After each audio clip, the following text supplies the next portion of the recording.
G'day everyone, welcome to Footyology Final Siren Grand Final Edition. Apologies, we're on a bit later than we advertised. Don't blame us, blame Twitter. They picked the worst possible moment to change the way that they present their live streaming. So we've had a few technical issues, apologies for that. You can head to my Facebook page and watch it there if you prefer. As you can see, if you're watching on Twitter, and hopefully someone is, you can no longer see the preview window. So if someone from Twitter is watching this, what the bloody hell are you doing? Anyway, we're going to soldier on. This is our grand final show, and it's a huge congratulations to the Melbourne Football Club breaking a 57-year premiership drought in stunning fashion with a 74-point belting of the Western Bulldogs. An amazing game, an amazing achievement by them. We're here to take your questions. If you've hung on and if you've gone away, come back quickly because we've got a lot to talk about. It was a pretty incredible day and evening of football over there in Perth. I think as a spectacle, it was fantastic and just an amazing game in terms of the turnaround. We're here to discuss it all, so get your questions in. I can see we've got a few there, so we'll get through them. But firstly, allow me to say good evening to my Footyology Final Siren co-host, Mark Fine, who I'm sure would also like to congratulate the Melbourne Football Club. G'day, Finey. Smashed the drought. 57 years fades away with the best team of 2021 playing their best game of 2021 in the most devastating, I have never seen a grand final or final turn on its ear like this game did during that third quarter. This was absolutely devastating, and at the forefront was one of the great grand final individual performances of all time as well. So you can bask in the glory of brilliance, Melbourne. This was not done in any way other than brilliantly. Top shelf performance by a brilliant team with brilliant individuals. Absolutely. And look, they were the best side of the season throughout the home and away rounds. And sure, had the Bulldogs got up tonight, we'd probably say the same thing about them. But no one would have any quibbles that we have a very, very worthy premier indeed. We're starting to get a few questions now, so good to know people are watching this. We'll start running through the questions. So, of course, the great individual performance you were talking about there, Christian Petrarca, who allow me a small, humble brag. I did tip to win the Norm Smith medal. Hardly a long shot. In fact, well done. I'm pretty sure he was the favourite to win it, but what an incredible performance from him. 40 disposals, 2 goals, 24 contested possessions, 9 clearances. And I didn't check the score assists, but boy, they would have to be high because he was a huge influence on that turnaround. Speaking of turnarounds, we had a 40-point turnaround first from the Western Bulldogs, who got themselves out to a 19-point lead after earlier on trailing by 21 points. And in fact, the Bulldogs led by 19 points 16 and a half minutes into the third quarter and lost by 74 points. Would you believe that? They kicked 8 of 9 goals to get to that 19-point lead, and then Melbourne kicked 16 of the last 17. It's just, I'm still having trouble getting my head around it. All right, let's start with the scores, and then we'll jump onto anything you guys and girls out there would like to talk about. So we're right with the scores, Damon. Damon, labouring under duress tonight, is doing a very workmanlike job in the face of great adversity. Let's have a look at the quarter by quarters. The Demons getting off to that better start, 4-5 to 1-2. As it transpired, the only quarter that the Bulldogs dominated was the second, but they did it in pretty convincing fashion, 6-3 in that second term to just 1-4 by the Demons, an 8-point lead to the Bulldogs at halftime. They then kicked the first 2 goals of the third quarter, and after Bontempelli's third, as I said, they led by 19 points Melbourne's response, well, the first came from Bailey Fritsch, 16 minutes, 34 seconds into the third term. He kicked what I think was his third goal of the evening. Yep, that is correct. That reduced the margin to 13 points. What then ensued was a landslide. Melbourne kicked 7 goals in under 16 minutes to finish the third term. In fact, they kicked the last 3 of those within the final minute of playing time, and they then followed that up with another 9 goals in the last quarter to the Bulldogs' solitary response from Adam Treloar. The game pretty much wrapped up after Ben Brown's first goal of that last quarter made the difference, 30 points. And then it was just a procession. Fritsch, Neil Bullen, Langdon, Tom McDonald finished off with 2 goals. Salem, Jackson, Fritsch ending up with 6. The most goals kicked by a player in a grand final since Darren Jarman, all the way back in 1997. So some amazing records this evening. And the Demons running out 74-point winners in the end, 21-14, 140 to the Bulldogs, 10-6, 66. Let's have a look at the goal kickers and best for the D. 6 to Fritsch, 3 to Brown, 2 to Petrarca, 2 to McDonald, singles to Spargo, Brayshaw, Sparrow, Oliver, Neil Bullen, Langdon, Salem, and Jackson. For the Bulldogs, 3 to Bontempelli, 3 to Treloar, singles to Rourke, Smith, Norton, Hunter, and Johannesson. The best, as voted by you, Mark Fine, Petrarca, an obvious best on ground. Oliver, Fritsch with his 6 goals, Salem, Brayshaw, skipper Max Gawn, and Ben Brown. And for the Doggies, you went with Bontempelli, McRae, Daniel, who racked up the touches early. I think he had more than 20 at halftime. In fact, 26 to halftime for Caleb Daniel. Finished the game with 37, so a bit more subdued in the second half. Treloar, Liberatore, and Bailey Smith. But all credit to the Demons. An absolute smashing.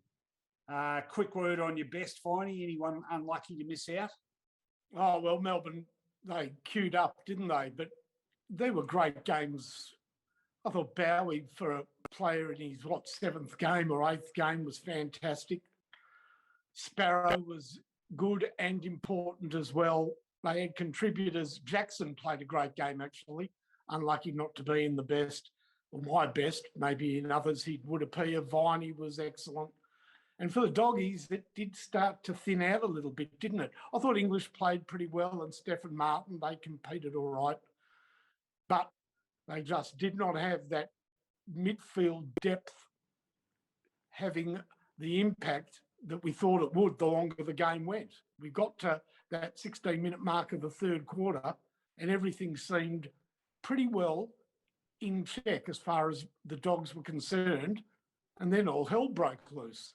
I mean, the Demons unleashed the gates of hell. They opened them up, and I've never seen anything like it. We don't score like that in football anymore. They scored 16 goals in a quarter and a half of football. That's 40 goal a game speed. It's just irreconcilable. I can't still understand what I saw, to be honest. And by the way, for those who like to dabble, that one peculiar bet that's very popular on grand final day, who kicked the first goal? Have a guess. Christian Petrarca. Well, and I did say in my giving the tip that he is built for the big stage, and there's something very Dustin Martin about him, and certainly underlined again today. I'm just going to turn off my TV so I don't turn blue when there's a blue background on the screen there. That's better. All right, let's start whipping through a few questions and comments. Trout from Wood Ends here. He says, didn't see that coming after half-time. Smashed them. Well done, D's. David Haley, that was a statement. Reckons I'm happy to have backed Petrarca to win Norm Smith. Well, I would be, David, if I'd backed him, but I'm not one for betting on footy. Tony Hollander says, magic game by the D's. George Garnis, g'day, George, says, Hawthorn, Richmond, Melbourne Bulldogs all nearly went out of business in the 90s, have won 8 out of the last 9 flags. that's a good observation, isn't it? Thank God for equalisation. Thank God mainly for the resilience of supporters of Melbourne-based clubs who, it's a really good point, isn't it? Hawthorn Melbourne nearly merged, of course, in 96. Richmond nearly went broke in the 80s. Bulldogs nearly merged and became the Fitzroy Bulldogs in 89. Yeah. It's a real testament to the determination of people and the deep attachment they have to their footy clubs. And I'm sure, well, the AFL has changed policy on mergers, and not surprising when you see results like this coming out of the teams that managed to hang on, Finey. No, it's a really good point. Very well picked up. And I guess it makes it's timely now to make a comment about the tens of thousands of Melbourne supporters who have endured a difficult 5.5+ decades since their last premiership, that for the bulk of those supporters, they sat at home tonight in Melbourne and watched the glories unfold. And as wonderful as it was to, I'm sure, see their team once again be the best team in the land, spare a thought for those who've gone to the football week in, week out with friends and family and only get to see it on TV and can't even enjoy that game in the company of others because of the nature of the lockdown Melbourne is still under. So, yeah, I spare a thought for them tonight. It's by no means takes away from this great win, but for the supporters, it's a different way of experiencing it. Yeah, it certainly is. I think we all know a few long-suffering Melbourne fans and are certainly thinking of them right now. And I'm sure they can make up for it at some stage. But, it would be, well, it'd be mixed emotions, but I still think the predominant one would be absolute ecstasy given what they've been through. Robert Rice says, well done to Melbourne. They didn't just break the curse, they performed a full-blown exorcism. Grant King gives his 3 votes to Darren Burgess, which is a really good point. The Melbourne fitness man, much lauded in his previous work in football and then in soccer. I'm just trying to remember which club he was at now. I should remember, but I can't. Someone, well, I'm sure will remind me. But boy, any doubts we had about them being prepared or match hardened enough, given they'd played one game in 28 days. Well, how much stronger did they finish? Be interesting to know how much that was a factor. The Bulldogs did look pretty beat towards the end, but how much of that was due to the fact they knew they were beaten on the scoreboard? It wouldn't be the first time we've seen grand finals blow out like that. Julian Evans says, can't remember a blowout grand final when the loser actually looked like winning halfway through the third quarter. I mean, that is the most amazing thing about this. You think of other grand final blowouts, most of them have been done and dusted at half time, haven't they? Yeah, I mean, Rowan, Melbourne had scored 1 goal in almost 2 quarters of football, and they looked almost bereft of a clear passage forward. They just couldn't get the ball going their way in any meaningful manner at the start of that third quarter. They kicked a point, but all of a sudden the Doggies were well on top, and full credit to, well, there was a piece of play. Harms was quiet all night, but that was a beautiful kick to Fritsch. He goaled. Fritsch then took advantage of flying third up and being very adept at landing like a cat, kicked another goal, and the rest was just breathtaking. What they did out of the centre for the rest of that quarter was savage, wasn't it? Well, the second goal to Fritsch came directly from a centre clearance from Petrarca. The next goal to Ben Brown, barely 2 minutes later, came from a direct clearance from Christian Petrarca. And I've got Tom Sparrow's goal also from a centre bounce clearance from Petrarca, who actually kicked the goal before that sensational dribbled effort. So there's 3 goal assists in that burst of 7 goals and another which he kicked himself. In fact, I mentioned the 3 goals they kicked in the last minute of play. Petrarca's goal came with 47 seconds left on the clock. Tom Sparrow's goal came with 20 seconds left on the clock. And Oliver's, I don't know, this can't be right, surely. Oliver's goal came with 15 seconds left on the clock. They can't have scored one in 5 seconds of play. Yep, they did. Really? Yeah. Oliver got that ball in the centre square, took 3 steps and kicked the goal. They only just got stopped from going forward again after that. Yeah, that was Oliver's goal came from that handball from Jackson. So Petrarca in that third quarter, 28 at 3, 10 disposals for Petrarca in that third term, 3 goal assists and a goal himself. He's one of the greatest bursts of grand final football on an individual level, I think we've seen. All right, let's keep moving on. Peter Phoebe says, as a Doggies member, well done, Dees, and enjoy it like we did in 2016. Very gracious of you, Peter. Julian Evans, how about the importance of moving Jackson into the ruck? It was a big move. You wouldn't have thought he would be the guy that could be pivotal in turning the game around, but he really was. They really started winning those clearances when he went into the ruck halfway through that third term, didn't they? Yeah, very mobile and becomes an instant sentiment as soon as that ruck duel is contested. They were just perfect. They were near perfect certainly for 47 seconds. I mean, the Bulldogs were a goal down with a minute to go in the third quarter, and Bontempelli had the ball 60 metres out from goal. He'd marked the ball. I mean, it's just inconceivable what happened next. I'm still trying to come to terms with it, other than to say that Petrarca and Oliver put their foot down, and they are superstars. And very quickly in that last quarter, by the way, I mean, 4 goals was not insurmountable, certainly not the way the game had played out.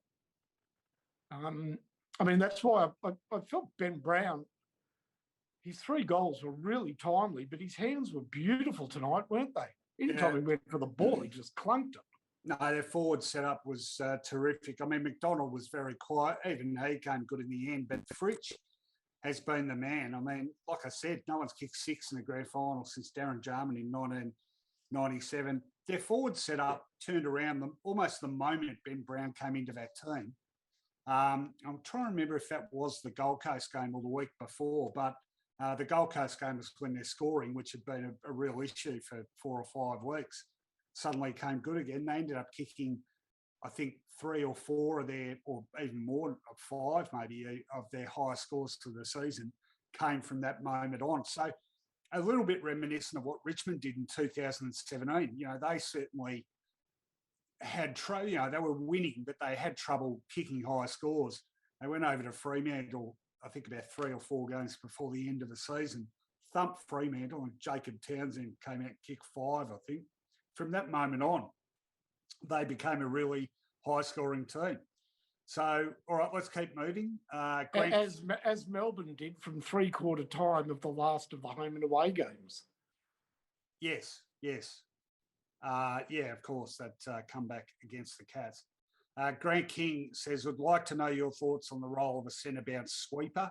His role is to deny clearances out the front gate of a stoppage. Yeah, well, I mean, the centre bounce clearances were really interesting. At half time, the Dogs were in fact leading the centre bounce clearance count 7-5 at half time.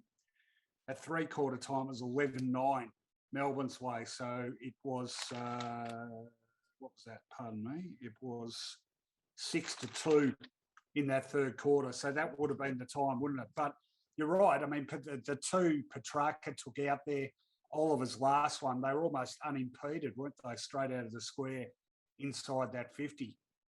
But remember, you've got 6-6-6. So what are you going to do? Leave a man unmanned in the forward line, or no, you be a wingman? No, you just have one of your starting 4 at the back, at the very back of that centre square, which almost concedes possession, but at least you can stop them running within scoring distance. All right, we're just going to zip through a few here because we're getting behind.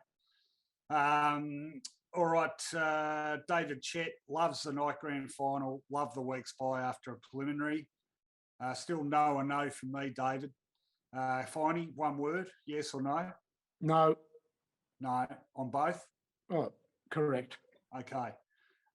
Julian Evans, is that the most goals in a last quarter since the Dons in 84? No. Essendon kicked 11 in the last quarter in 1985. So I think that remains, no one's kicked more than 11 in the last quarter. So that remains the highest. Essendon 11 in 85. Steve Healy says 100 to 7. Yeah, 100 points to 7 points. Ben Healy says, Finey, it was good to hear your old final siren theme in the pre-game entertainment. Yeah, I got a couple of SMSs regarding that. Who did the cover version of it?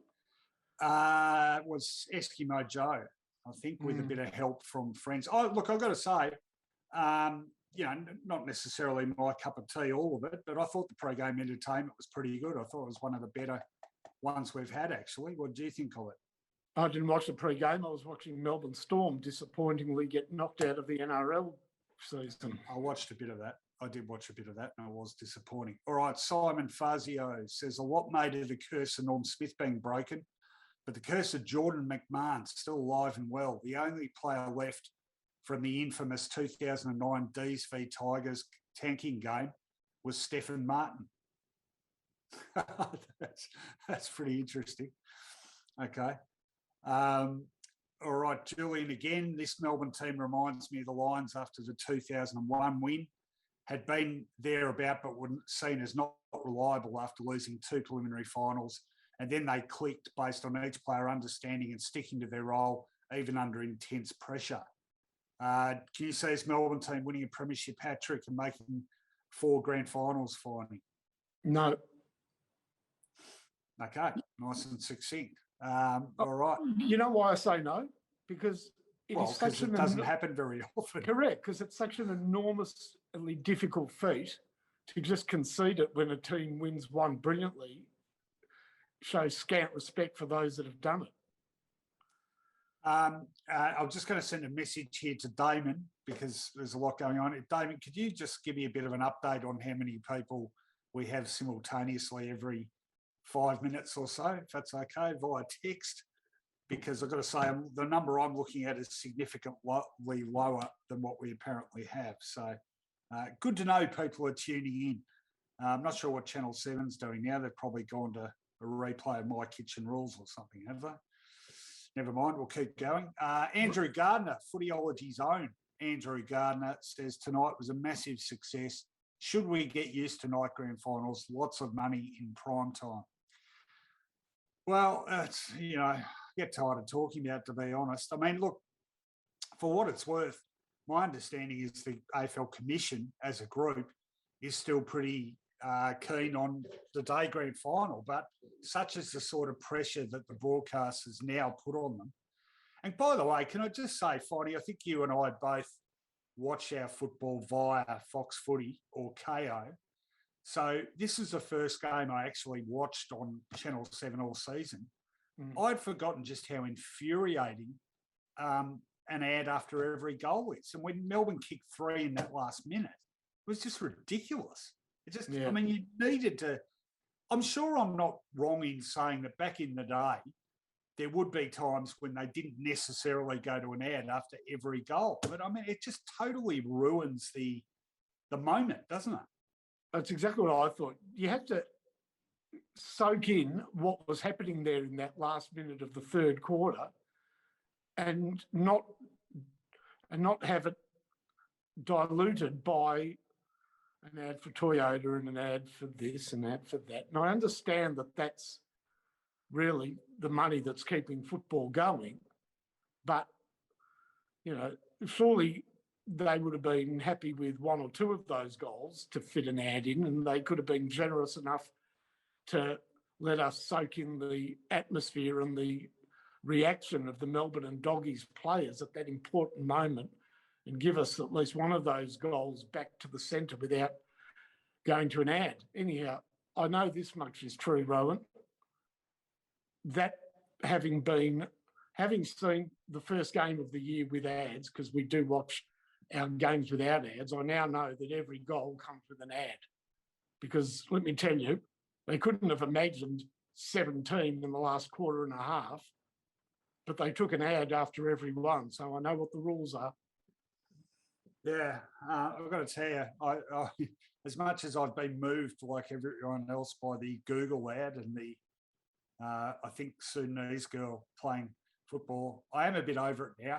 And just by the by, I've had a stupid debate with people on Twitter because I played the crotchety old man and said, my one issue with that ad is the fact that the guy who says to him, your daughter's having a blinder, says it during a training session. You don't say that watching someone train. And then everyone started arguing with me saying, how do you know it's training? Then I had to resort to freeze framing the ad so I could prove that all the girls are wearing different gear and it is in fact a training session. I'm telling you, no one says your daughter's having a blinder when they're training. I don't think so. I've got to be honest, if going back to my junior days, if one of the worst players in the team managed to hold on to a mark or two at training, I probably would have said they're having a blinder. Okay. No, but how you had the kid that just, and you see now everybody gets an even go, but back then we had permanent sort of 19th and 20th men in under 12s, and they were never going to have a blinder on a Sunday, it was Sunday, so maybe at training they could have. Tongue in cheek. I want to just mention one player, Rowan. Yes. Now, have you got the final voting on the Norm Smith? I haven't seen it yet. I'll just go to my email and have a look if it's come through. I have indeed got it right now, so let's run through it and then you give a reaction to it. Yep. And apologies for my white face. It's my computer screen. Christian Petrarca, 15 votes, unanimous best on ground from all 5 judges. Incidentally, judges were Luke Hodge, chairman, Harry Taylor, who was working for ABC Radio, Tanya Armstrong, a veteran of WA Sports Media, Andrew Cracker, I think he might have been working for NIRS, and Callum Toomey of AFL Media. So the final voting, 15 to Petrarca, 10 to Bailey Fritsch, 2 votes to Clayton Oliver, 1 vote to Christian Salem, 1 vote to Caleb Daniel. So Hodge went Petrarca, Fritsch, Oliver. Harry Taylor went Petrarca, Fritsch, Salem. Tanya went Petrarca, Fritsch, Oliver. Andrew Cracker, Petrarca, Fritsch, Daniel. And Cal Toomey, Petrarca, Fritsch, Oliver. Okay. I'm surprised Fritsch was that clearly everybody's second pick. Kick 6, mate. Yeah, I know. No one's kicked 6 in the grand final for 24 years. I know. I thought Oliver was magnificent. Yeah, he was. And I'll just give you the stats on Oliver. 33 disposals for him. Salem had 27. Brayshaw and Viney, 25 each. Alex Neil-Bullen, who was important at the start, and I was told by some very good judges he would be important in the start, 24. Max Gawn, 21. For the Doggies, Caleb Daniel ended up with 37. Adam Treloar, 28. Good to see him have a couple of good finals too. Bailey Smith, 26, bit less obtrusive or a bit more unobtrusive tonight. Bontempelli, 25, of course, 3 goals with that, as well as Treloar. 25 to McRae, certainly quiet of a evening. Liberatore, 23, Bailey Dale, 21. I'll tell you what really let the Bulldogs down tonight, Finey, their forward setup.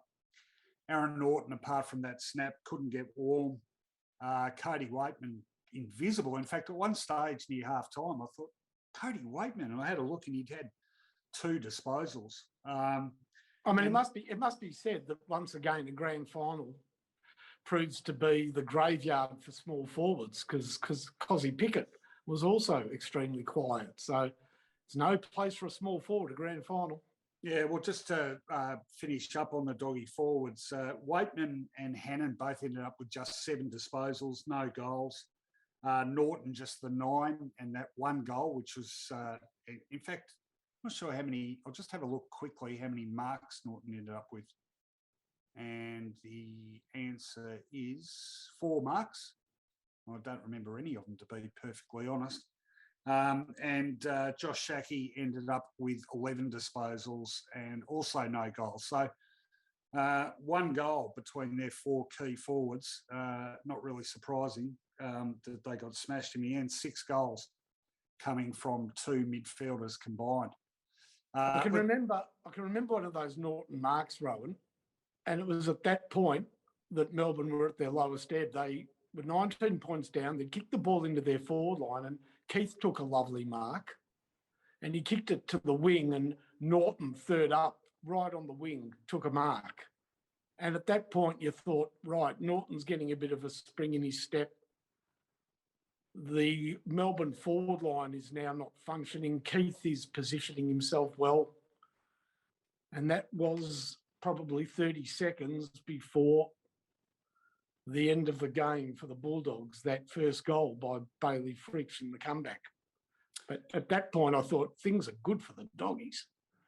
Now, one thing I'm just noticing here, I have apologies again if you're trying to watch us through Twitter, and it's been very difficult for people to watch. I think people might be having trouble leaving comments via Twitter because every comment that I'm looking at now is coming from Facebook. So if you want to comment and you're having trouble on Twitter, I suggest you head to my Facebook page, which is Rowan Connolly AFL. And it's got the blue tick there. You'll find the live stream there and no problems commenting. So apologies again, Twitter have picked the worst possible moment to change the technology on this. Yes, sorry, just getting...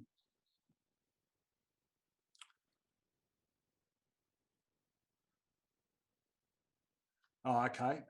Just getting an update there from Damon. So we've got a few more comments here I want to zip through, and then we'll resume. And please keep sending through some comments because we're getting to the end of what we've got now. Bobo Kelly says entertainment was disappointing, more covers than originals. I did wonder why, even when they have bands doing entertainment now, they do seem to do covers, like that band at the Brownlow who did Long Way to the Top, which, as much as I like AC/DC, is from like 1974 or something. Robert Rice says, does Hibberd go on next year or go out on a high note? Oh, I think he'd go on for sure, wouldn't he? I reckon he's got plenty of footy left in him. He's struggled at times for a game this year, but he's ended up playing in the premiership. Not sure how old he is, actually, if someone wants to get back to us on that, but I would have thought he was 28, maybe. Peter Phoebe, again, Channel 7 had to go cash converters ads featuring Christian Petrarca. Why would he go to a cash converters?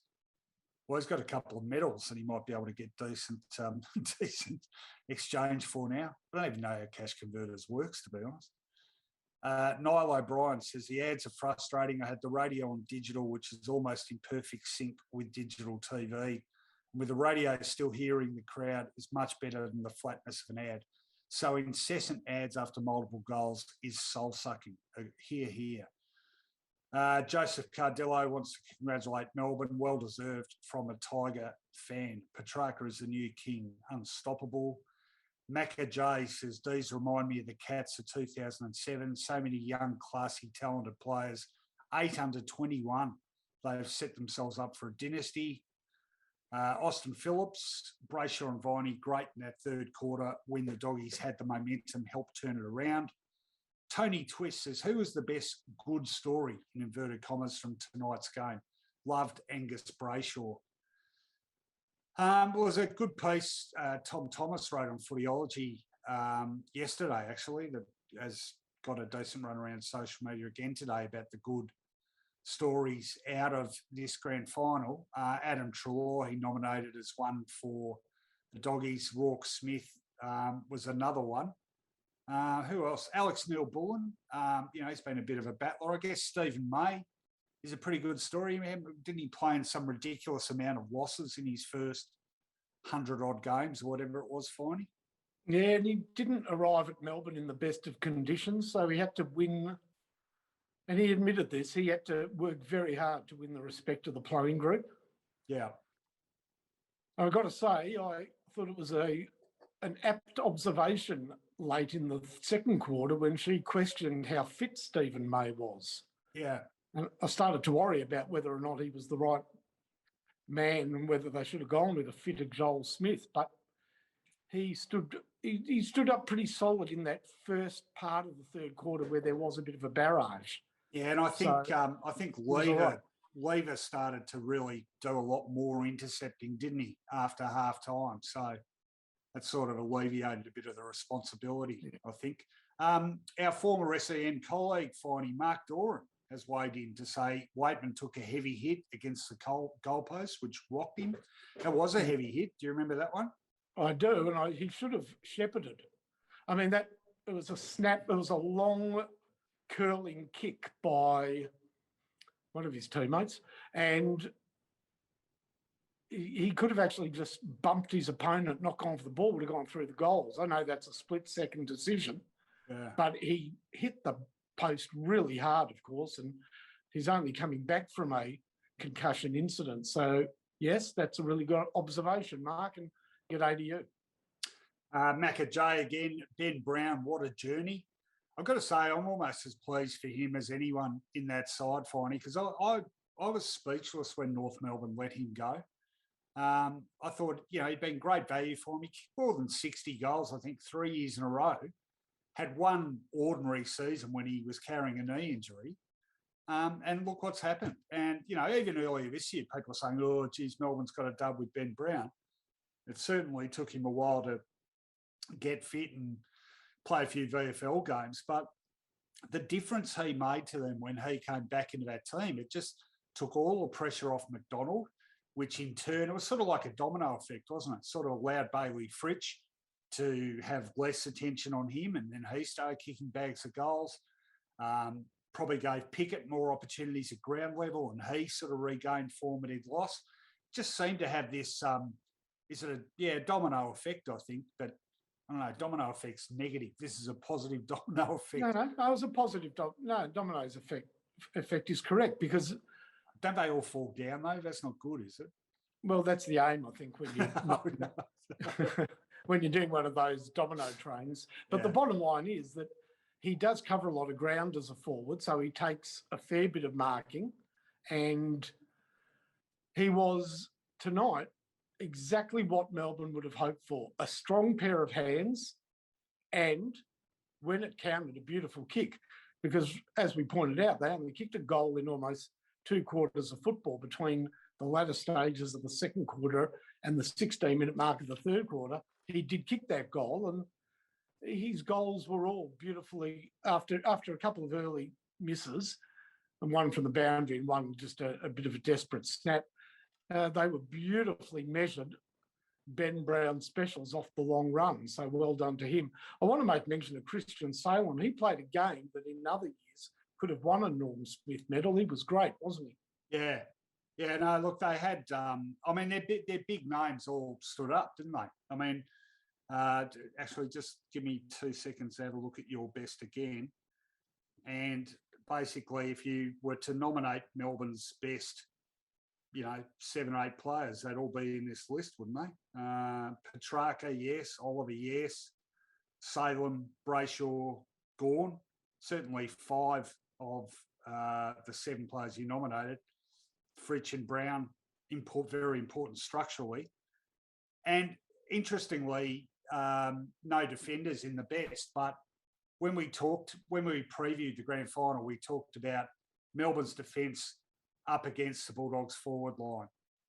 Bulldogs number 2 scoring team in the competition. They've been held to, 10 goals? One of their lowest scores of the season.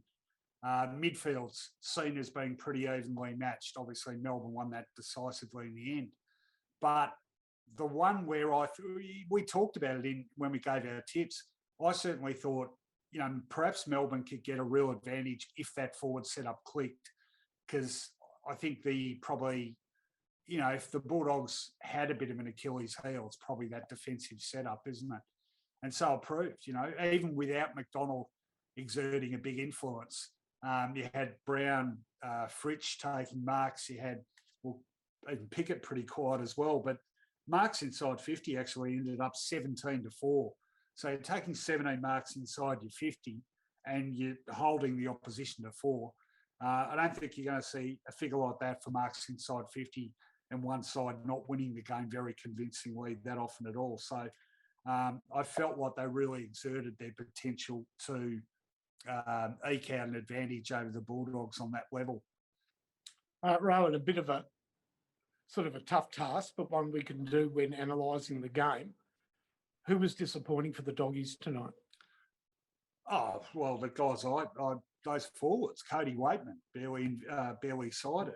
Mitch Hannon. I did a piece during the week about 3 lesser lights who could all make a huge difference. Hannon had to be one of them. He kicked 6 goals in the previous 3 finals. Again, basically unsided. Shaki failed to have that sort of defensive impact that he'd had playing as a forward and didn't kick goals. And Aaron Norton didn't take enough marks. So I would have thought their most disappointing players were basically their whole forward setup. What about you? Well, Bailey Williams was very nervous early, wasn't he? He was. I thought he got better. I thought he improved, but he was, yeah. Like the mark he dropped that let Fritsch in for his second goal, I think that was a bit of a shocker. And then he had a short kick that he kicked straight to Ben Brown that resulted in a goal to Spargo in the first quarter was iffy. I'll tell you, yeah, go on, sorry, go on. I just thought Josh Dunkley, when everybody's manned up, he should be able to take some sort of toll on midfields, but he didn't, and he didn't use it very well when he got the ball either. So I thought he was a bit disappointing. Well, I thought they might have had the numbers to be able to, use him in a semi-tagging role almost on Oliver particularly, but they didn't seem to do that. In fact, one of the statements made tonight, I reckon, is 2 great midfields, but I thought looking at the game, it was quality versus quantity, wasn't it? And that's absolutely no disrespect to McRae, Bontempelli, etc. But combined with the ruck, you've got Gawn, Petrarca, Oliver. You've got 3 of the best 5 players in the game. And of the Bulldog group, yes, Bontempelli. I think McRae's probably in the top dozen players in the AFL. But then, as good as they are, you've got Liberatore, Treloar, Dunkley, Hunter off a wing, Bailey Smith. They're not Petrarca and Oliver, are they? So it was quality versus quantity, and I think quality really won the day. Yeah. So are you surprised that they didn't use Dunkley as a real sort of physical impediment to Clayton Oliver, or even because it appeared as though Clayton Oliver, even in that third quarter, was starting to run with Bontempelli more. I mean, it was almost the other way around, that they put their best player almost onto Bontempelli to make it harder for him to do anything at the stoppages, it worked really well. Well, I thought they might have had enough of a numerical advantage to be able to not even sacrifice, but to just have one of those players, and Dunkley was the obvious one, to play a more negative role in curbing one of those keys, because they had fewer keys to curb, I would have thought. Yeah. So, it's a system that's worked for them all year, so why would you go differently now? But it's almost like, and I've got some sympathy for Luke Beveridge in this sense, that I think coaches these days are less likely to be faced with a situation where they have to radically alter their structures or tactics during a game. It's more the pre-planning. But this was one of those times, wasn't it? Because the Bulldogs went from being a dominant team and potentially 1 or 2 goals away from breaking the thing open to completely on the back foot in 15 minutes. Yeah. It happened so quickly, it's almost impossible to make the necessary changes. I agree.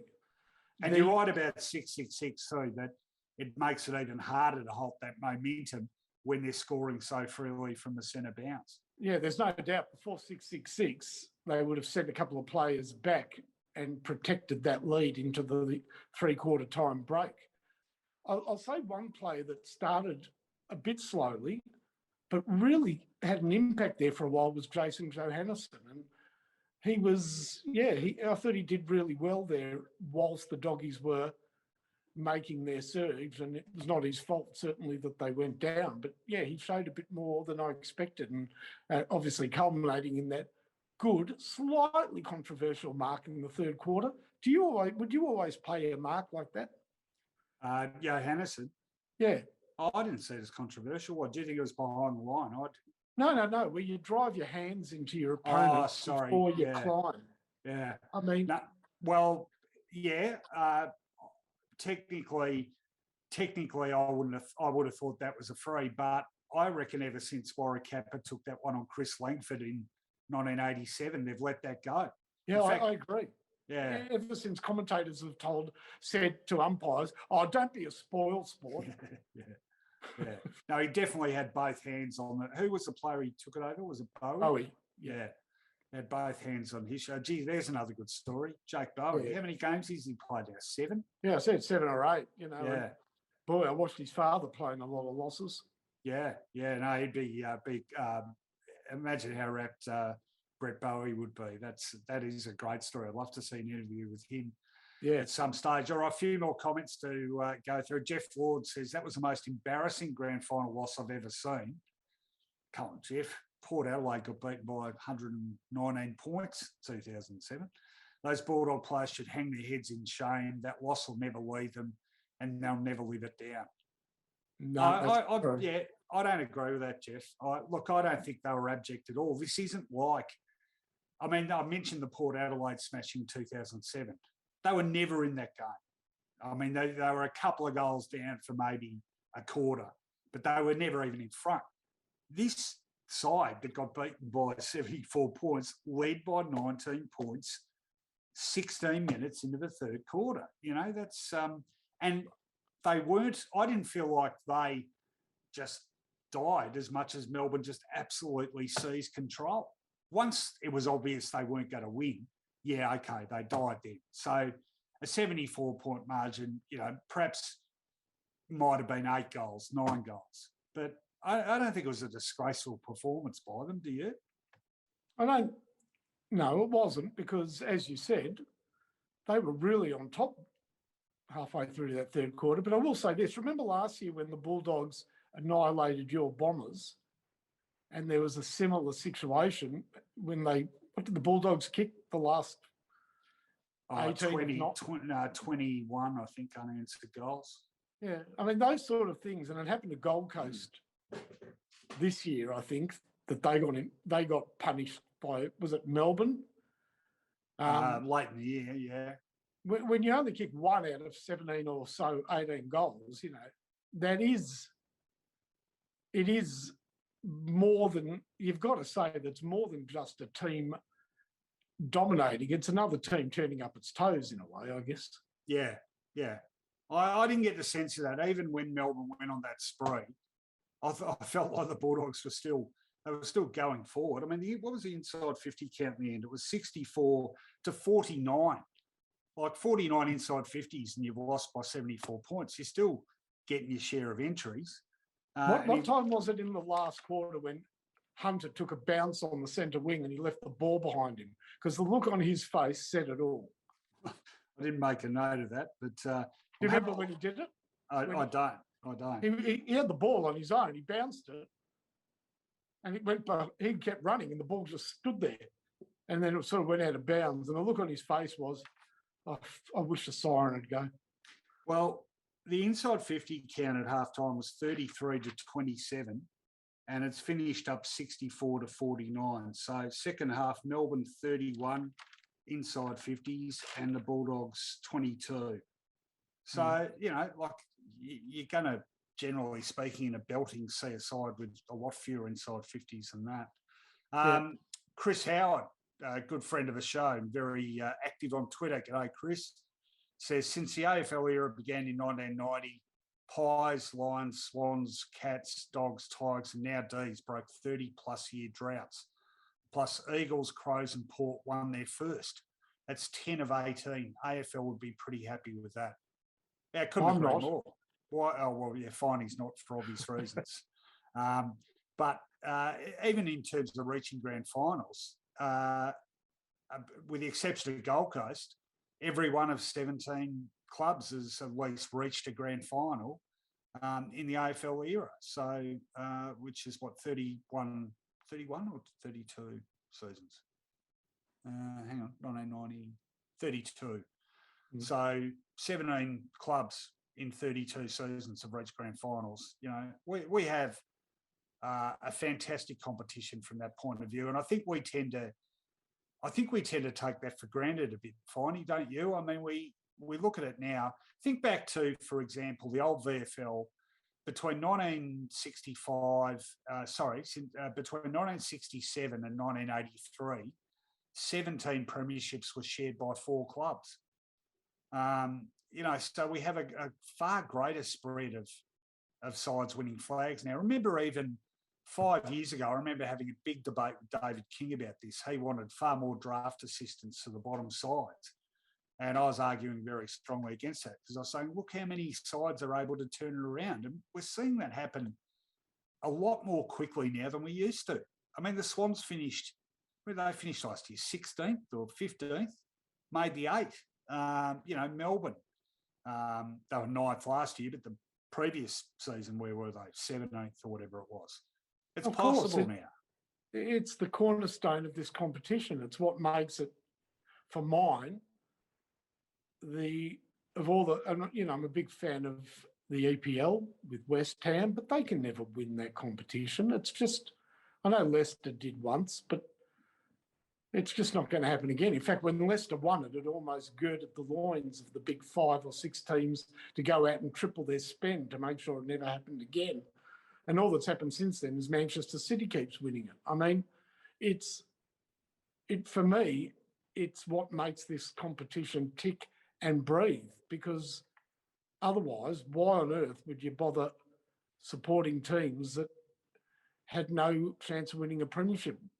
At least in English football, there are other dynamics, relegation and cups and this and that, but there's only one prize in football, and in our football, and every team has to have a chance of winning it at least over a sort of a 10-year window, and I think they do. Well, and it's not just the EPL. I mean, PSG, I think, have probably got the biggest wages bill of any club in Europe, haven't they? I could be wrong there, but they're Messi, dominant. Yeah, they're dominant in France as well. So, look, we're blessed to have such a competition where every side at some stage has some sort of chance of having success, except yours, Finey, or mine. True. I wonder, have we now got a situation where, since 1990, every team bar one has won a Brownlow or a Norm Smith? I'll have to come back to that. Well, you can think about that while I'm dealing with a few more comments here. So, Ari Vlahos, good friend of the show, g'day Ari, says, is Melbourne's aggregate margin of wins in the finals the biggest since Final 8 was introduced? So it was 83 against Geelong, was it? 83. No, I've got a feeling Geelong might be, actually, because Geelong in 07 beat North by 105, I think, in the qualifying, and they beat Port by 119 in the grand, and they won the preliminary by 5 points. So actually, hang on, 105 and 119, what's that? 224. 224. So 229 all up. What did Melbourne beat Brisbane by? Oh, yeah, no, it's still more. So, yeah, Geelong in 07, Ari, but might well be second. Someone wants to research that for us, go right ahead. Harry McDonald asked, was McRae tagged? He didn't do much, which is unusual for him. I agree. In terms of possessions, what do you end up with? 25. I'm just going to have a look. Actually, while I'm looking this up, Finey, you can make a comment about McRae's game, but I'm just going to see how long since he had that few possessions in a game. Yeah, I thought he was okay. He definitely didn't have the impact he's been. Nowhere near the impact. But look, to be honest, they were really struggling for players after Bontempelli, and I mean, I know Daniel had 37, but how many behinds did Melbourne kick? What was it? I haven't got the final score in front of me now. 21. 21-14. He would have kicked. He would have taken the kick in on at least 13 of those 14 behinds. Look, he was good, Daniel, and he was my roughie for the Norm Smith, so he did all right. You know. Okay, I'm just on McRae. So he had, prior to tonight, McRae, his lowest possession tally in the previous 9 games was 29. He had 25 against Sydney in round 17, which was, they lost that one, didn't they? I think they did lose that one.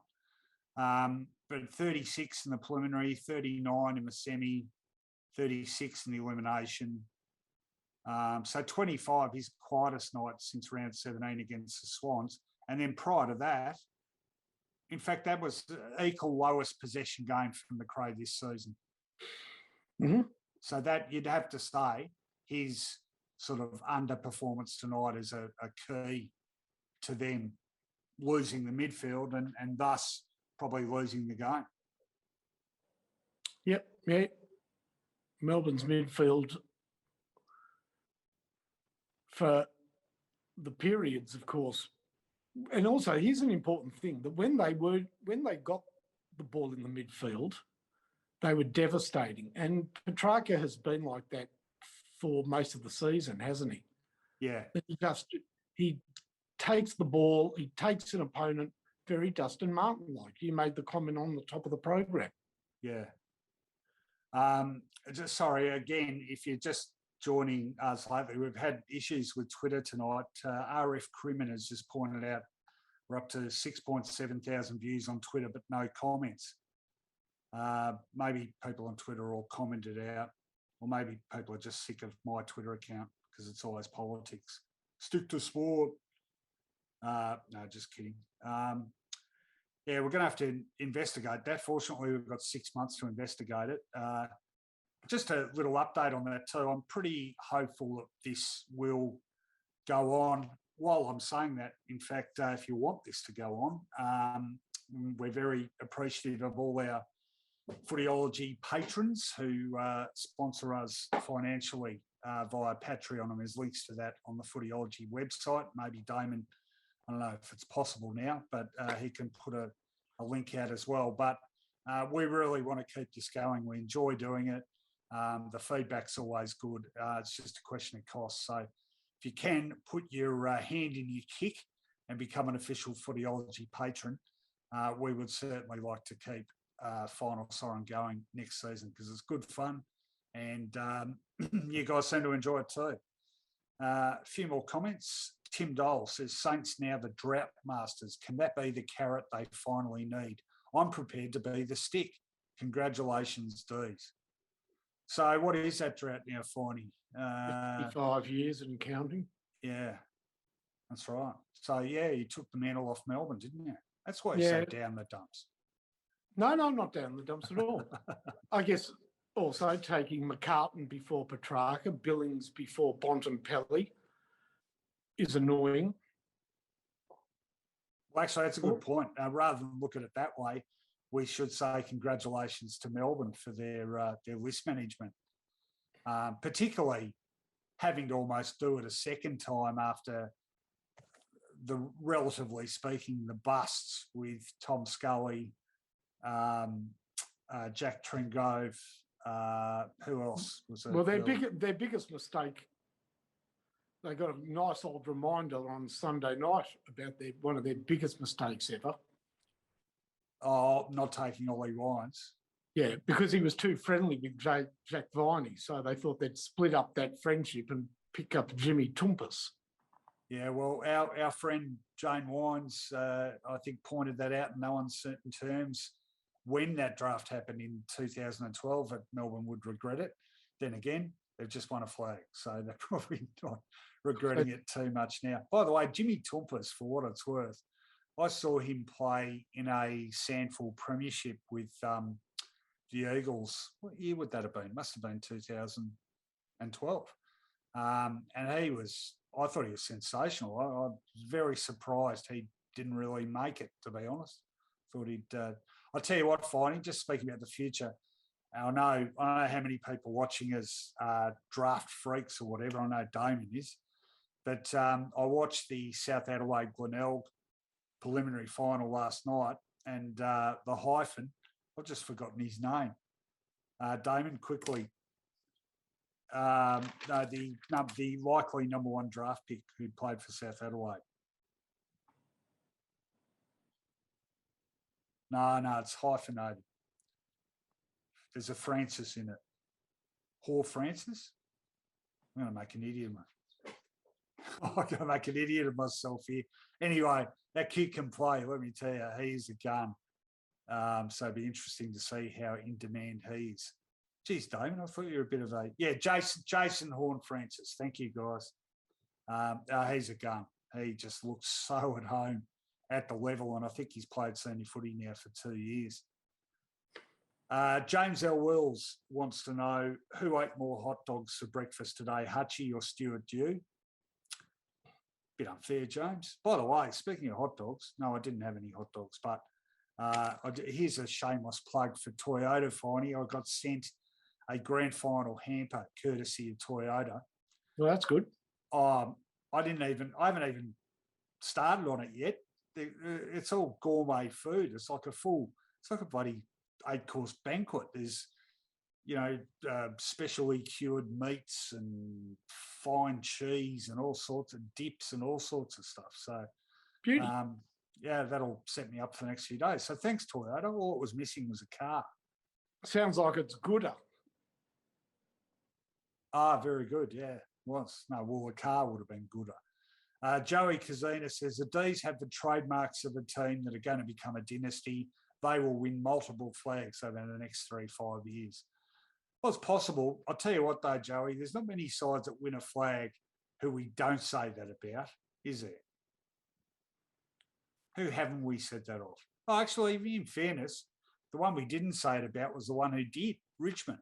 Remember when people were saying about Richmond in 2017, worst premiership side ever? Yeah, see, I didn't. I thought that they were brilliant, the way It was probably Kane Corns. Yeah. Well, Adelaide, when they beat St Kilda, people sort of said, well, I don't know if that's going to happen again, but we didn't have to wait long for it to happen again. Yeah, well, I haven't won one since. So it didn't actually. In fact, they missed the finals in 99 and then Blighty spat the dummy and quit as coach, didn't he? All right. Chad Millard says, hopefully Saints to be rid of their drought in the coming years. Andrew Gardner again says, Rowan, is it true you once bowled bouncers at a 68-year-old Lindsay Thompson? It is true, Andrew. I did. I was young. I was intemperate. And he was a former Liberal Premier. So I was determined to make him pay. And I had absolutely no sense of shame about it. Looking back on it, yeah, I probably could have toned it down a touch. And believe it or not, I know people won't, I was reasonably quick back in the day. So he's a very decent man too, Lindsay Thompson. His brother played for Richmond. That's right. What was his name? Can't remember his first name. No, didn't his son play for Richmond? I think his brother did. Maybe both. I don't know. Yeah, it's Ron or something. Ron Thompson, I think. Scott Black has replied to James by saying that Hutchie doesn't eat, he inhales. No, that's yeah, a bit unfair. We're in no position to talk about dietary. Absolutely, we're not. We appear to have run out of questions again. Okay, how long have we been going, Dane? Grand final show, so I guess we can keep going a little while, but we need questions to do that. So, okay, I believe if you're watching this on Twitter, I believe the questions can only be sent through on mobile. So if you're watching on Twitter via a PC and you want to send us a comment, jump onto your mobile and try there. But once again, thank you very much, Twitter, for changing everything on the eve of our biggest show of the season. Much appreciated indeed. In fact, someone want to let me know how many cumulative views we're up to now. That'd be handy as well, just to know we're still... there you go, 7,300. So we need to keep going. Let's keep it going for a little while. But I'll tell you what, Finey, just while we're waiting for a few more, Yep. we should have a discussion about where this leaves the Bulldogs. Now, I've got to say, for a side that's been belted by 74 points in a grand final, I am entirely bullish about the Bulldogs. I think they've had a great season. I don't think there's many holes in that lineup at all. I think they got beaten by a better team tonight. I think the forward setup is lacking one key forward, but they've got the number one draft pick from last year who has played half a dozen games of footy. So who's to say? And the number 3 draft pick from this year. Who's that? Darcy's son, who's a key forward. Correct. And the small matter of Josh Bruce, who in retrospect, that was a massive, massive loss for them, wasn't it? Their output, yeah, it was. Their output really got reduced with his absence and put a whole lot more pressure on Norton, and meant that English had to become a de facto forward, which left him less prepared to do the ruck work, etc., etc. So, second season for Ugle Hagen. I guess the thing with Bruce is he's probably not going to come back till late in the year, is he? So the forward group needs some attention, but they don't have massive structural deficiencies, do they? No, I think that they're well placed to have another tilt next year. I wonder if they've got enough room in their salary cap to have a look at a Peter Laddams. I'm just not sure about their ruck. Stephen Martin's going to go on for another year, but he's a sort of aging war horse, isn't he? He did all right. He did all right tonight, but I think an upgrade there would be handy, and they'd like to develop another big backman, wouldn't they? Their defensive stocks are they're sort of. I think they're more fingers crossed. We hope that this guy, we hope Keith and Cordy can do a job on the forwards rather than taking the game by the scruff of the neck like a Lever and a May. There's a big difference between their key defenders and the Premier's key defenders. Yeah, that's true. And I guess one thing they could do, if Ugle Hagen develops, as you'd hope he would, into his second season, Shaki goes back to defence because he was doing quite a decent job there. They played on Peter Wright. Yeah, well, that's true. You reckon they'd look at... no, in fact, didn't Wright kick his goals on... Shaki. Oh, did he? Okay. They'd probably want to look at drafting a decent defensive tall, wouldn't they, you'd think? Yeah, they imagine if they could pick up an Alir equivalent. They don't grow on trees, but Port Adelaide certainly got their man when they got Alir. By the way, the Mark Doran I mentioned earlier wasn't that Mark Doran. He is, in fact, his own Mark Doran, and he doesn't want to be associated with the one we used to work with. No, he didn't say that. He just said, I'm not that Mark Doran. Frankie Diggs says, harsh after a grand final, but after seeing Wiedemann re-sign with the D's, do you take Tom McDonald out and just play Wiedemann at the start of next season? He didn't really go off the boil, McDonald, didn't he? I mean, he was in great form early in the year, wasn't he? Was that this year or last year? Was this year?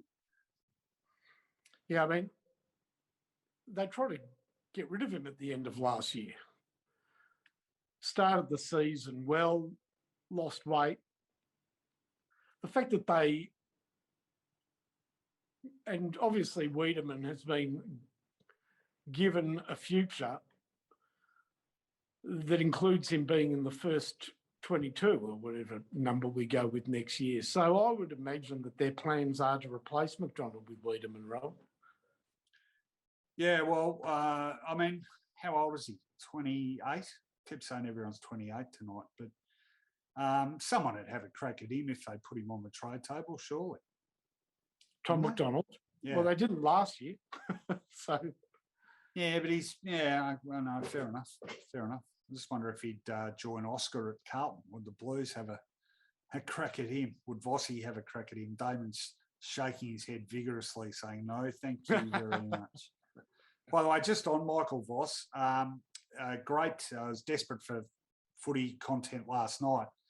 I found there is some decent stuff on the AFL's on-demand bit of the website, and I saw two things I hadn't seen previously.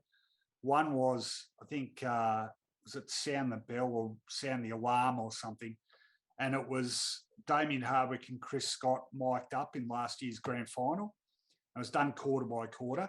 If you want a bit more of an insight into tactics and how they work during a game, I'll tell you, we'll watch it anyway. But boy, it's really complex stuff. But the amount they deal with, and it's really interesting watching it unfold. It's about 8 minutes per quarter. Just gave a real insight into the way both guys coached in the grand final. But the other one is a series, I think, called, I don't know if it's a series, but it's called Dynasties. Anyway, it's a doco about the Brisbane three-peat and their 4 grand finals in a row between 2001, 2004. It's got some great sort of insider footage and great interviews with who's interviewed Jonathan Brown, Jason Ackermanis, Simon Black. Really great stuff. You'd love it, Finey. So certainly check that one out. Can thoroughly recommend that. I saw Essendon made a good addition to their off-field coaching ranks. Dale Tapping. Yeah. Yeah. That's a good pickup. Yeah, I think they were actually trying to get him aboard last year. So yeah, they'd be pretty happy about that. Absolutely. Harry Fisher says, can we give a shout out to Paul Roos? Took over when Melbourne were a basket case and did what many coaches who came before him couldn't. Got the Demons off the bottom of the ladder. Well, it was a slow burn, wasn't it? And remember when he first coached them in 2013? It was all about improving their percentage, wasn't it? They had a ridiculously low percentage there. So they sort of shored up the defensive aspects and started getting belted by less. And then I think from the moment Simon Goodwin took over, it was more about sort of developing a more, offensive bent. But gee, doesn't the wheel turn quickly in terms of perception of coaches? I mean, didn't most people say at the start of this season Simon Goodwin was the coach most under pressure? Yep. Yes.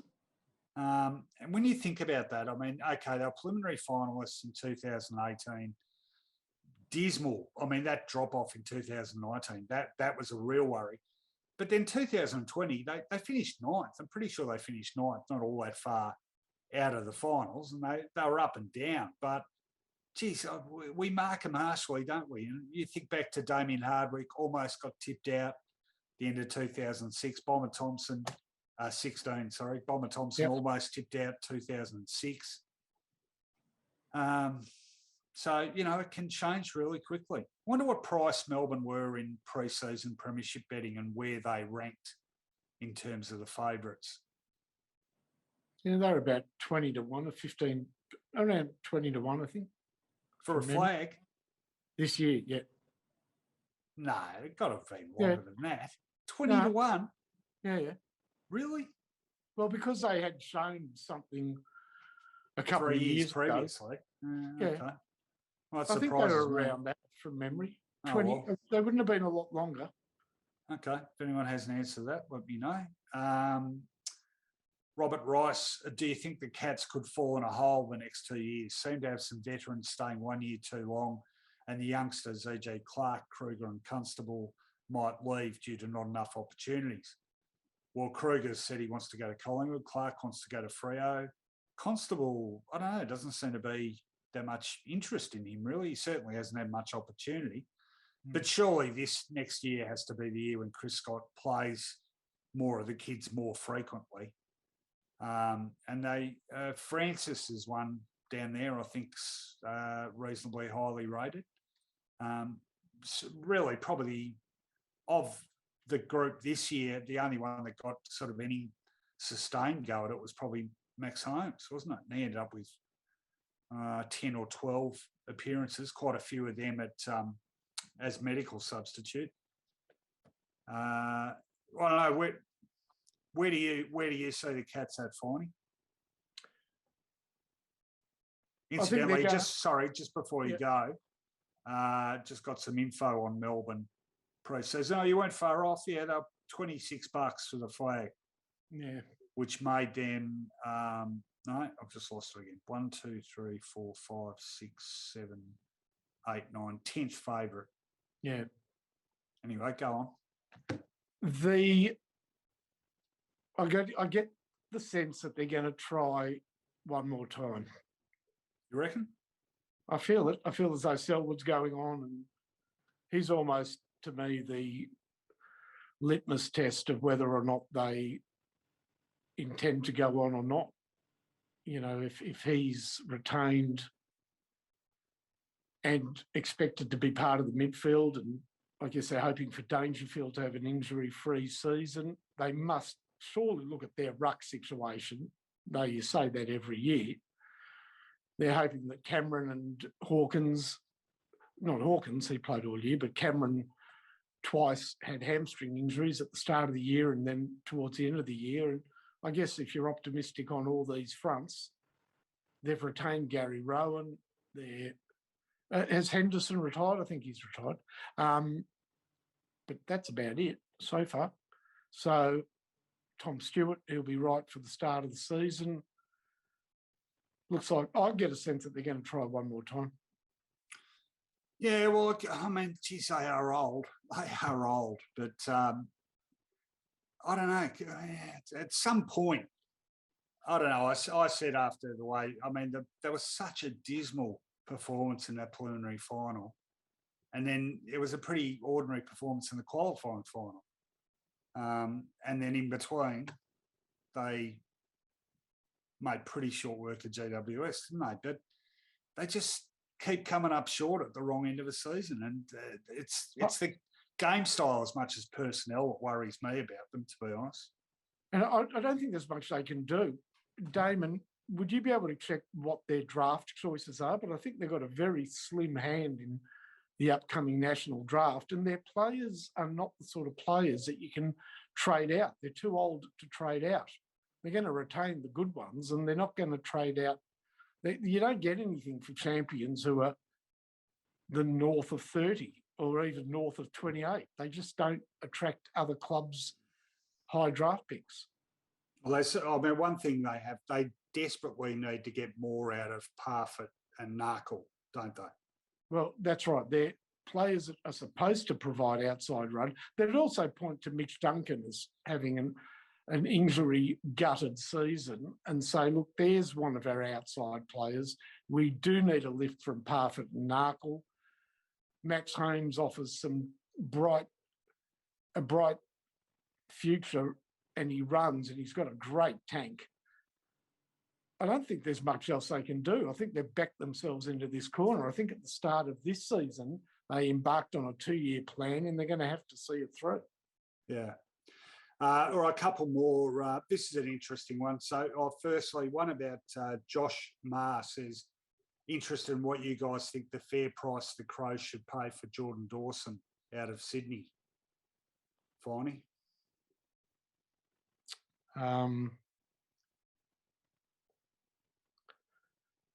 They're probably their second round pick, which is an early second round pick. Is that all? Wouldn't it be second round and something? Yeah, but you hold all the aces when a player says that he is going back home. You know, Sydney's not going to retain a player that just doesn't want to be there, are they? Yeah, no, true. I must say, I'm not very good at sort of working out appropriate recompense for trades because, I mean, it often, correct me if I'm wrong, it often seems to depend on, you know, what the market's doing with everyone else. And that's why, you know, it often takes a while to sort of get going, doesn't it? And then you sort of see what the going rate is. And, you know, a guy who one year might be a second round choice might in another year be worth more than that. You know, he's not a restricted free agent, is he, Dawson? I don't think so. He hasn't been there that long, has he? He hasn't been there 8 years, surely. Well, they come very quickly, these restricted free agencies sometimes. Yeah, he would have been there about, I reckon, 5 tops. I could be wrong. Geelong's draft picks, by the way, are 30, 32, 34 and 52. So, that's why you can't say that we're just going to go in and rebuild with youth because they don't have anything in the top 30. Yeah, I mean, there's plenty of decent talent around in the 30s, though, isn't there? Don't we say that every year? Yeah, it's hard. I'm just saying that they have definitely at the start of this season, they committed on a 2-year plan with some older players. That was, Smith and Higgins are there for 2 years, or what, that was the idea anyhow. All right, I want to bring this one up, Finey, because a few people have been asking us. Joey Kazuna is one of them. He says, do you think the AFL made a Victorian decision in extending the MCG Grand Final deal and aren't looking out for the expansion of the game? Well, Joey, I've got to say, I've completely changed my tune on this one because I am a traditionalist and I've always thought, MCG is the home of the Grand Final. But there are too many things in which we're prepared to compromise the integrity of the competition. And, the Grand Final is the most important game of the year. And if you're going to bother having a season and a ladder, and I know the draw is not fair, but surely we need to iron out as many inequities as we can. I think, funnily enough, I think the 2017 Grand Final was a real flashpoint for this because Adelaide qualified higher, finished on top, had beaten Richmond comfortably at Adelaide Oval during the year, ended up having to play a lower qualified side on that team's home ground. And don't tell me that didn't make a significant difference. And the more I've thought about it, and the last 2 years obviously have added weight in a philosophical sense from people outside Victoria, I don't see how you can say that it's fair that the MCG is automatically the grand final venue. They're locked in, though, aren't they? Yeah, it's locked in till 2058, I think. Yeah, till after we're dead. So, it's a moot point because there's no argument to be had. They're contractually obligated, and but hang on. They're contractually obligated, but we've had the last two played elsewhere. So, you know what I mean? Like, it's okay, it's taken the pandemic, but it's not like contracts can't be altered or broken. No, but the AFL has been excused from those contractual obligations because of extraordinary circumstances. If they just tried to do it in a non-pandemic year, they're going to have the backside sued off them. And I don't think they're in the financial position to be sued to the tune of, it'd be $100 million. I mean, they would just get absolutely roasted. They were threatened with legal action even under the pandemic. I think that's, this extended deal comes after some negotiations and a bit of stick waving anyhow. So it's not moving anywhere. And I guess it's a philosophical question that you might want to have, but it's one of those ones that in the end will be wasted breath because it's not moving. But philosophically, how do you feel about it? Well, if things were to be played out fairly, you're 100% correct. It should go to the higher placed team in their state. But again, then you get complexities like what happens if GWS finishes on top? Where's the grand final going to be? Yeah, well, stadium, that would be an issue. So I think you'd need a pool of stadiums, and you'd have to have minimum capacity of 40. So Adelaide, Perth, Gabba, SCG is probably it. Yeah, I don't know what the capacity of the SCG is now, to be honest, but it's over 40. Oh, is it? I'm not sure it is. I think so. Okay. But regardless, is a 40,000 seater ground an acceptable alternative to a 100,000 seater? No, but yeah, and so then you're weighing up that thing about integrity versus audience, but then do they care about the live audience nearly as much as the TV audience anyway? All right, I'm going to, we're on the home stretch now. If anyone's got any, I've got a few more, but I want to ask this, Finey, and like reasonably succinct answer, and then I'll give mine. what sort of year, what sort of season did we have? How will we look back on 2021? Was it a good season? Was it not a good season? Was it okay? That's a great question. Good work, Rowan. Just occurred to me then. Yeah, I think it was a great season. Do you? Obviously, within the again parameters of what can be done during a COVID-affected season, because there's nothing great about playing in front of empty houses. But it had that was a great spectacle at Perth. So I think it was well engineered through the final series. We saw a team break the drought after 57 years. We saw a team come from outside the top four, pretty dynamic season for the Bulldogs as well. I think your Essendon added to the season.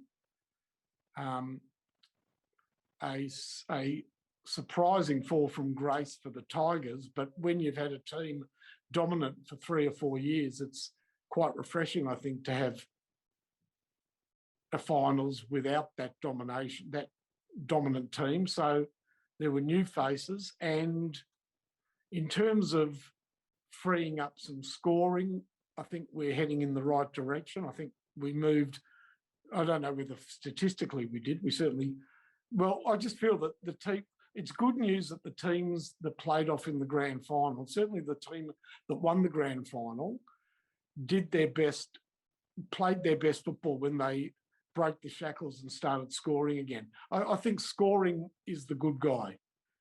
You know, Melbourne were in a funk when they weren't scoring well, and the way they became the best that they could be was by starting to score more freely. I feel that any coach that wants to win a premiership has to look to hitting the scoreboard in a meaningful way. So that's a good thing, I think. All right. Well, I would basically agree with you. I think it's one of the better seasons we've had for a while. And it will be known for something interesting. Just one last thing. Yeah. I reckon this was succinct. I reckon this was the year of the great high mark as well. Yeah, it was. Yeah, no, definitely the high mark return. So yeah, that's a good call. Big plus. I would say it's better season than last year, better season than 2019. You know, maybe on a par with 2018, but I'm really worried about the scoring. I know it's not all about scores, and I've said myself, you know, it's more about transitional play, and we seem to have got a bit of that back. But that in a way is even more worrying. If we've opened up play and yet scores haven't gone up, and they haven't, I've just looked up the figures. That's why I've gone all pale again. So average scores this year were 79 per team. That is the lowest since 1967. Obviously, 2020 doesn't count because of the shortened games, but 2019 was 80. So we came down again, despite some fairly dramatic rule changes to try to free things up. So why is that happening? Why can't we score? And I think we really lose something when we don't score. Now, having said we don't score, we've just ended up with one of the higher. In fact, I was keen to see where this score ranked in the grand final high scores, to be up there. But you've got that, and you've still got these ridiculous games where sides are scoring 1 goal to half time. I mean, I reckon there was at least half a dozen, if not more, games this year where sides were held to 1 goal and a half. Why is that still happening? And I think we need to keep looking for devices to free up the scoring, because that would complete the picture for me. But I do agree. I think the play, we seem to see a lot less congestion. In fact, actually, if you bear with me, you can make another comment on that, because I actually took delivery just last week of the game trend stats for this season as opposed to other seasons. So I can tell you stoppages this year, we're actually throw-ins and ball-ups were down by 7 on 2019, which is the last comparable year. And in fact, the first 59, the average, and that's the first time they've been less than 60 since 2008. So that, I think, was a plus. Contested possession down a little bit, uncontested possession up fractionally, kicking efficiency up fractionally. So you can see there that the impact that the man on the mark rule had in terms of guys having slightly more room to display their skills. So that's a good thing. But the scoring worries me. Are you not so worried by the scoring? I just think that the better teams looked better and were aiming, as Melbourne did. You know, Melbourne were losing a grip on the season when they couldn't score more than 10 goals. And it's when they started scoring more that they became a premiership team. I still think that the way to win a flag is, you know, remember, you know, and we go back to St Kilda in 2009, 10, whatever, you know, under Ross Lyon, the way to win a flag was to strangle the game and sort of deprive your opposition of oxygen and try and beat them to the line. But I think now, clearly, to win a premiership, you need to be able to score. And whether it's 100 points or whether it's 90 points, it's above the average. It's not about scoring. It's not about keeping your opponents below the average. I think it's about scoring above the average. I'm glad Melbourne proved it these finals. Yeah, well, I mean, the two grand finalists, the Bulldogs ranked second for points scored and Melbourne were fourth. Yeah. So they were certainly pretty capable offensively. Just on that too, Harper Pestinger, good friend of the show, says, what devices would you suggest for freeing up the game? I'm not sure what else we can do other than the very radical step of either 16 on the field or zones at either at stoppages or full-time zones. And they are about as radical changes to the fundamental nature of the game as you could make. And I don't think they're going to be prepared to do them. So can you think of anything else they could do, Finey, which could free things up? I'm not sure I can. No, I wonder whether or not we are heading towards eliminating boundary throw-ins. Last touch instead, you mean? Yeah. Well, I mean, we're, you know, some of those calls tonight, you know, you're effectively almost having that now. And in fact, having watched a couple of Sandful finals now, it's not nearly as intrusive as people would fear that it is. It actually works pretty well. So I wouldn't have a great issue with that myself. Yeah. I'm not sure that'd definitely make a change to scoring, though. Yeah, I'm not sure it does, but it does encourage it. I guess it sort of, I get the sense that it may stop teams, you know, that idea of if you're kicking the ball into the forward line, to kick it into the forward pocket, because either you take a mark or the ball goes out of bounds. You know, that teams have favoured that sort of negative approach to getting the ball into the forward line. So I don't know, maybe it improves that. The only other thing that I could imagine would improve scoring in the game is I would like to see the length of the mark extended. Only because I don't know if it improves scoring, but to me, one of the worst parts of the game, and it's not as prevalent as it was a few years ago when it was ruining the game, is, you know, keepings off, kicking the ball to each other in the back line, et cetera, et cetera. And I'd like to see the distance for a legal mark extended out to make that more difficult, to the verge of impossible. Make it 20 metres and stop the flipping the ball around by foot. Yeah, well, that could have an impact, couldn't it?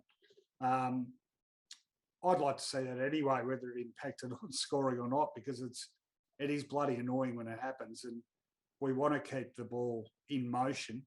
Either extend it to 20 metres or don't allow a mark from the kick backwards. Yeah, that's that sort of thing. Yeah. Yeah. So, I mean, there are a couple of suggestions, Harper. You probably heard them before. Harry Fisher makes a good point too. Wasn't it one of the poorest years for accuracy? I thought that skewed the high scoring factor. Well, I don't know where it ended up officially, but there was a period there of a couple of months, I think, when it officially was the most inaccurate season in history.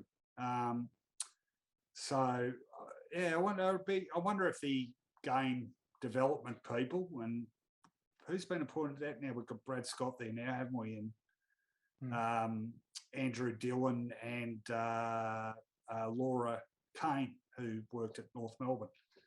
They're in those roles now. It'd be interesting to see if they have a look at that, because that got bloody annoying too, didn't it? Watching people miss from 10, 15 metres out. Yeah, very annoying. I reckon we're just about done here, aren't we? How long have we been going, Damon? About an hour and a half? Let's go through the details again, because I get a bit blurry when a grand final's over. It's all been such a whirl. So, Damon, can we get the scores up again on the screen? And I'll just call them up on my little phone. A couple of interesting things out of the game before we do that, Rowan. Are the scores up, Damon? Take them off and we'll come back to them. Yes, Finey. This is the third grand final Melbourne have played since 1964, correct? Correct. Is this the closest? No, because Essendon's margin was 60 points. Okay. Yeah, Essendon 2000 was 60. Melbourne in 88 was 96. Yep. It's fair to say none of the three have been close, but at least they've won this one. Yeah, correct. And the other point, remember my strange omen for Melbourne winning the flag? Oh, about Tokyo Olympics. Yeah. Yeah. So they would have been happy with the halftime entertainment, Melbourne. Birds of Tokyo. Yeah. I've got to say, I did say, and just if you didn't hear me say it at the start, I thought the pre-game entertainment was pretty good. I've got to say, Birds of Tokyo, bit wimpy, wasn't it? Was the volume stuffed on it as well? I don't know, but are they actually classed as a rock band? Because they weren't rocking too much, I don't reckon. What do you think of Baker Boy, by the way? You're far more Catholic in your music taste than me. I didn't mind Baker Boy, actually, for that sort of stuff. Oh, you didn't watch it, did you? You were watching The Storm. You didn't know what the hell I was talking about. You thought I was talking about someone who made me a pie. Yeah, no, the pre-game stuff was the stuff to watch. Yeah, because before he started singing, did you hear what the lead singer of Birds of Tokyo said? No. Isn't it great to see all the lights? What was he doing, an American impersonation? Oh, really? Well, I thought that was pathetic. Well, I made the mistake of missing. I actually turned to Fox Footy for their halftime thing, and just in time to see Eddie drowning out Jonathan Brown, Nick Rewalt, and Brad Johnson talking about the ARC score review system, which he has a vested interest in, and some great new development they're coming up with for next year. In fact, we should mention that quickly. The Max Gawn kick, was that a goal or a point? That was a point. Well, a lot of people seem to think it was a goal. I thought it was a point off the boot. Yeah, there's some behind the goals footage that I thought it was pretty hard to tell, to be honest. But yeah, there's a bit of, anyway, didn't matter. Reduced their margin from 75 to 74 points. No, it didn't. Would have been a goal, wouldn't it? Would have been 79 points instead of 74 points. It's just Stephen Smith. I don't go to the game for a concert. Good point. Frankie Diggs says, this year's grand final had the old third quarter premiership quarter. I can't remember the last time that happened off the top of my head. I know it was standard in the 90s. Talking about the game being broken open in the third quarter. 97 was pretty stuffed in the third quarter from memory. No, it wasn't. It was about a kick the difference at three-quarter time. Yeah, we were done. I don't think that was the neutral view. I don't think I saw it that way at the time. No, I did. You always see it differently when your side's involved. Well, just 2019. In fact, I wonder if we're going back to lopsided grand finals now. So 70 74 points this year. Last year was 31 in the end, although closer than the final scores indicated. 2019 was 89. 1 million points, yeah. 2018, obviously different. 2017 was about 50 something, I think. Yeah. 2016, relatively close. That was 22 or something. 15 was the belting. 14 was the belting. 13 was the longest 15-point margin in history. Yeah, we had that great era, didn't we, between about 2005 and 2012 of, 4 points, 1 point, 12 points, a tie, blah, blah, blah. Anyway, I'm just padding here, obviously. Ties are great. Okay, have you got any more points, Finey, or are you pointed out? Because I'd like to do the scores again. Do the scores. Okay. So, scores up on screen, and an emphatic win to the Melbourne Football Club, 21-14, 140, 74-point victors over the Bulldogs, 10-6, 66, breaking the 57-year premiership drought. The goals, and they came by the dozen and a bit. 6 to Bailey Fritsch, the most individually kicked in the grand final since Darren Jarman in 1997. 3 goals to Ben Brown, 2 to Petrarca, 2 to McDonald, singles to Spargo, Brayshaw, Sparrow, Oliver, Neil Bullen, Langdon, Salem and Jackson. For the Doggies, 3 to Bontempelli. Valiant game from the skipper. 3 to Adam Treloar, could hold his head high. Singles to Rourke Smith, Norton, Hunter and Johannes, and the best as voted by Finey, Petrarca, BOG, clearly, and a record for possessions in a grand final. Oliver, actually, I'm not 100% sure that's right. I've got a feeling Brendan Edwards, in fact, I'm going to have a look. Brendan Edwards, I've got a feeling in the 1961 grand final, had an enormous amount of possessions. Let's just see if we can actually find stats for Hawthorn's 1961 grand final win. And no, we can't. So can't check that out. Never mind. So 40 possessions to Petrarca. Oliver, next best according to you, Finey. Fritsch, Salem, Brayshaw, Gawn and Brown. For the Doggies, you went with best Bontempelli, McRae second best, Daniel, Treloar, Liberatore and Bailey Smith. Okay, I reckon we're done. Thanks to everyone for tuning in again on this grand final show. Sorry about the technical issues. And again, thank you very bloody much, Twitter. Won't forget your help on this one. But is available on replay if people missed it or wanted to check out bits that they missed previously. We will be back to do the podcast, of course, comprehensive review of this magnificent performance by Melbourne. We'll be recording that tomorrow, so look out for that. Not going to give you a time at this stage because it depends when we all get to bed.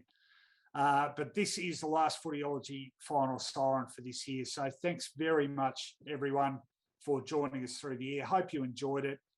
Let us know on Patreon or Twitter, Facebook, wherever you like, whether you like the show, anything you'd like us to do differently with the show, and whether you, most importantly, want it to keep going. And as I said earlier, if you do want it to keep going, we've got to raise some funds, so you can become an official Footyology patron via Patreon, and there are links for that all over the Footyology website, footyology.com.au.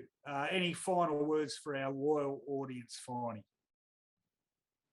From the bottom of, well, it's our hearts, really. Your support has been fantastic. The numbers are great. They really are very, very good. And I think that we provide a good service, and we do so because of so much tangible support. And thank you for putting up with my footy tips.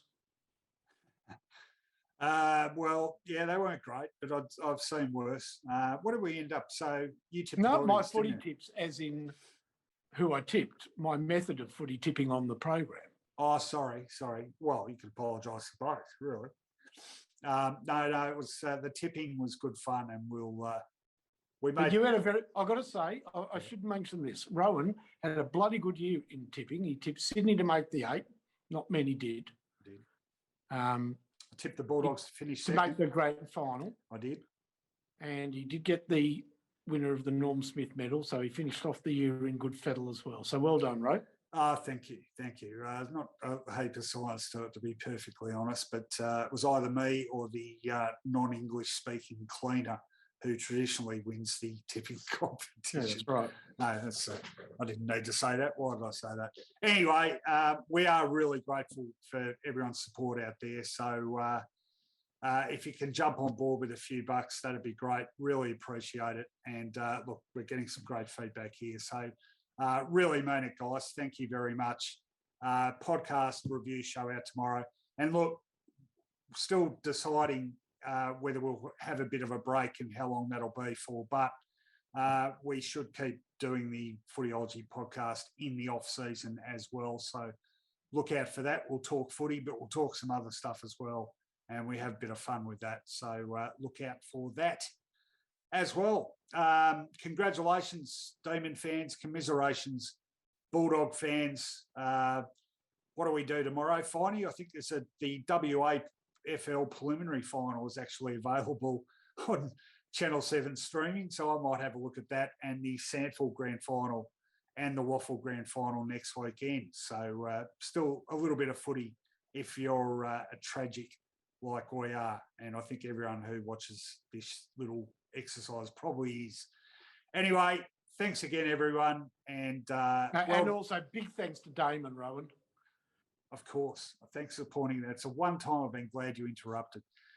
We have a wonderful executive producer. I'm calling him executive producer because he bosses himself around.